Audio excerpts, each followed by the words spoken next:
Hello students, कैसे हैं आप सब। बहुत इंपॉर्टेंट टॉपिक है, what is the difference between orbit and orbital. और मैक्सिमम स्टूडेंट इस कॉन्सेप्ट पे कंफ्यूजन रहती है। तो मैं बच्चों, मैं आज आपकी कंफ्यूजन दूर करने आया हूं। होप सो आपको ये समझ आएगा। ठीक है, देखो बच्चों, ऑर्बिट को किससे हमने कंपेयर किया था? एक सोलर सिस्टम से। ठीक है, हमने सोलर सिस्टम पे के साथ इसको कंपैरिजन किया था कि एक सन है और सन के चारों ओर क्या क्या करते हैं हम, हमारे प्लैनेट्स क्या करते हैं?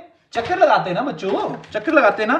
देखो जल्दी जल्दी समझो यहाँ पे, क्योंकि मैंने वीडियो डाल दी है तो वहां पे जाके आपने देख लेना इसको। सन है तो सन के चारों ओर क्या प्लैनेट घूम रहे हैं। ठीक है, ठीक है, वैसा ही यहाँ पे हो रहा है कि एक न्यूक्लियस है, ठीक है, जहां पॉजिटिव चार्ज है, वो उसके चारों ओर क्या इलेक्ट्रॉन्स घूम रहे हैं। ठीक है, तो इन सर्कुलर पाथ्स को हमने क्या बोला है? ऑर्बिट। बोहर ने बोला था, ये समझ गए कि सर्कुलर पाथ है, वहां पे क्या इलेक्ट्रॉन्स घूम रहे हैं, तो उनको पर्टिकुलर क्या ऑर्बिट बोला गया। ठीक है, समझ गए।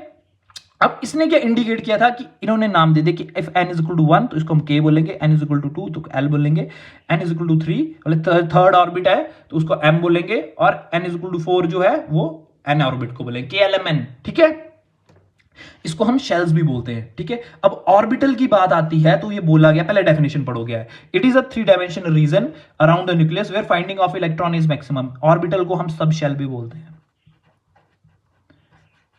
समझ गए, समझ गए। और रिप्रेजेंटेड sp-df, और ईच ऑर्बिटल 2 इलेक्ट्रॉन होते हैं, याद रखना। ऑर्बिटल डब्बे से बताते हैं हम, बॉक्स जो बनाते हैं। ठीक है, ये एक ऑर्बिटल 2 3, ठीक है, ये ऑर्बिटल है। ठीक है, समझ गए। अब बच्चों बात सुनो, अब ये जो मैंने बोला कि ऑर्बिट जो होती है, ऑर्बिट और शेल के अंदर ही सब शेल होती है।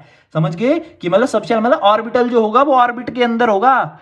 कि ये क्या है? और 3 डायमेंशनल स्पेस है, मतलब जो के शेल जो है इसके अंदर ही सब शेल है, मतलब के ऑर्बिट के अंदर ही ऑर्बिटल है, जिसको हमने क्या नाम दे दिया है? सब शेल।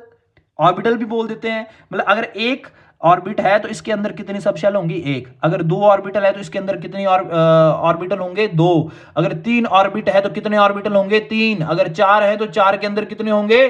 4 सब शेल, 4 ऑर्बिटल।